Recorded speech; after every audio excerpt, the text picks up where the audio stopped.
Hello, xin chào các bạn đã quay trở lại với review 5 phút. Ở trong tập trước, sau khi Bạch Liên Tuyết và Linh Giao khôi phục được một chút ký ức và cung cấp thông tin về bí mật Tam Thiên Đạo Châu, Từ Dương đã ngay lập tức hành động. Ngoại trừ Lăng Thanh Thủ và lão đầu Hoàng Thiên ở lại trấn thủ tông môn, thì tất cả những người khác theo lệnh hắn chia nhau ra xử lý nốt đám tàn dư trên khắp Bắc Hoang.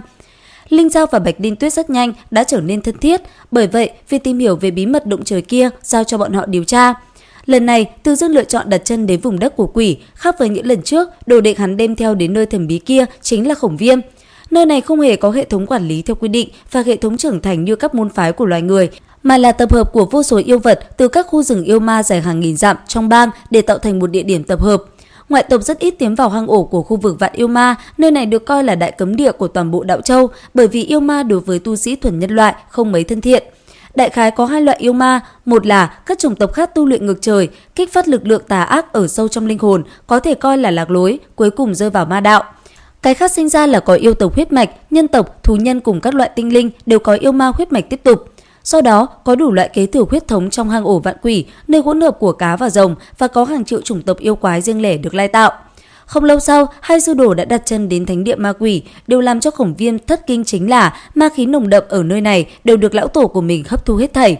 Khổng Viêm sợ hãi nấp sau lão tổ của mình, đi đến một cái hố sâu bên ngoài là Vạn Ma Thâm Uyên, cũng là nơi những yêu tộc cao tầng đang ẩn náu. Đúng lúc này, sự xuất hiện của bọn họ đã được tên cầm đầu tại nơi này chú ý. Ngay khi quái vật ba đầu vừa xuất hiện, Từ Dương vẫn không có chút ngạc nhiên về diện mạo của nó. Hắn chỉ bình tĩnh lên tiếng: "Nói mau, sư phụ ta rốt cuộc đang ở đâu?" Một lời này khiến quái vật kia cười lên một tiếng thật lớn, hiển nhiên là nó không có ý định sẽ cung cấp thông tin kia cho nhân loại chớp mắt. Tuy nhiên, yêu quái kia lại không biết được rằng nãy giờ nó đã để vụt mất cơ hội cuối cùng để sống sót, trong khi nó còn đang diệu võ dương oai thì Từ Dương đã động. Từ trong tay hắn phóng thích ra một tầng linh lực trong suốt mà khủng bố, rất nhanh ma khí mà hắn hấp thụ đã phát huy ra tác dụng. Bằng cách điều động ma khí trên tay, đất đá và dung nham xung quanh được Từ Dương tùy thời điều động, không tới một giây sau, tên quái vật kia đã bị chế trụ hoàn toàn. Từ Dương vẫn là không thích nhiều lời, so với việc nhân từ thì sử dụng sức mạnh tối cao vẫn là dễ dàng hơn. Đến nước này thì quái vật ba đầu cũng sợ hãi, nói cho hắn biết sự thật, sư phụ của hắn quả thực từng đặt chân đến nơi này. Thế nhưng hiện tại đã rơi vào tay của nữ vương Ma Hoàng. Không bao lâu nữa, nàng ta sẽ chuẩn bị mở tiệc hấp thu sức mạnh của người kia, nếu còn chậm trễ, e rằng sẽ không cứu kịp. Từ Dương nghe đến đây khẽ cau mày, trên mắt hắn lộ ra tinh quang, Khổng Viêm ở bên cạnh tựa hồ không đoán được hắn đang suy nghĩ cái gì. Từ Dương rất nhanh khôi phục lại bộ dáng bình tĩnh như chưa từng xảy ra chuyện gì. Sau đó, hắn xoay người rời đi đến nơi Ma Chi Nữ Hoàng tọa thế. Trên đường đi, hắn bắt gặp tên đồ đệ ngốc Đỉnh Phong đang diệt trừ tàn dư của những thế lực Bắc Hoang.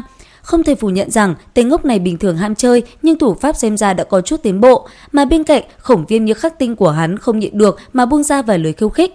Nghe vậy, Đỉnh Phong càng đánh càng hăng, chẳng mấy chốc đối thủ của hắn đã quỳ xuống đầu hàng xin tha mạng. Bởi vì Đỉnh Phong đã hoàn thành tốt nhiệm vụ được giao, cho nên lúc này hắn được đi theo lão tổ đến vùng đất tử vong thu thập ma hoàng. Cũng trong lúc này, tại hạch tâm của Vạn Ma Thâm Uyên, vô số linh hồn được nghe tiếng gọi của nữ hoàng mà lập tức bay về một nơi xa. Trong bóng đêm đen tối, một giọng nói ma mị vang khắp không gian: "Hỡi những con quỷ của ta, đêm nay sẽ là đêm hạnh phúc ban tặng cho các ngươi. Dưới bóng đêm vĩnh hằng, tất cả các ngươi sẽ được biến đổi và tái sinh. Ta, nữ hoàng của quỷ, sẽ chia sẻ vinh quang này với các ngươi." Lời vừa dứt, giọng nói ma mị kia lập tức vang lên một tiếng cười ghê rợn. Trở lại với mấy sư đồ Từ Dương, bởi vì không biết sức mạnh của ma hoàng rốt cuộc đạt đến trình độ gì, cho nên Từ Dương sau một hồi suy nghĩ vẫn quyết định sẽ đem tất cả đám đồ đệ đi mở mang tầm mắt. Chính vì thế, sau khi xác định được vị trí của những người còn lại, hắn đã lập tức xuất phát đến nơi. Thế nhưng ở một khu rừng trong biên giới Bắc Hoang, Ngư Tam Nương lúc này đã gặp nguy hiểm. Đến đây thì cũng hết tầm 50 luyện khí 10 vạn năm. Các bạn có tò mò về diễn biến tập tiếp theo hay không? Theo dõi kênh để biết thêm chi tiết nha. Video đến đây là hết. Xin chào và hẹn gặp lại các bạn ở những video tiếp theo.